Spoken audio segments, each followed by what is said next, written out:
విదేశాల వనితలకు సారెపోసి పంపేది, భారతీయ సంస్కృతిని సగర్వంగా చాటేది, మన జాతీయ జెండాకు సమానంగా నిలిచేది.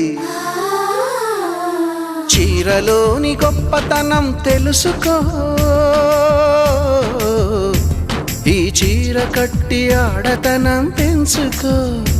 సింగారమనే దారంతో చేసింది చీర, ఆనందమనే రంగులనే అద్దింది చీర, మమకారమనే మక్కంపై నేసింది చీర.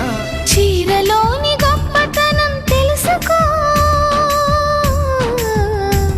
ఈ చీర కట్టి నాగబాబు ఆయన ఎందుకు చెప్తుండు, ఇంట్లో మీరు చూసుకోరా స్వామి. ఫస్ట్ మీకు నడుస్తుంది, మీరు డబ్బు ఉన్నోళ్ళు భయ్, మీకు నడుస్తుంది. మిడిల్ క్లాస్ వాళ్ళ మాకు అట్లా నడవదు, మాకు పద్ధతిగా ఉండాలి, మంచిగా ఉండాలి. ఇప్పుడు బయట 100 మంది ఆడవాళ్ళు అడుగుదాం, 90.90 మంది అందరూ ఇది రైటే అంటారు. కానీ వీళ్ళకి లేని వాళ్ళకి ఏ నుంచి వచ్చిందో కానీ రాంగ్ అంటుంది శివాజీది. శివాజీ 100% కరెక్ట్ చెప్పిండు.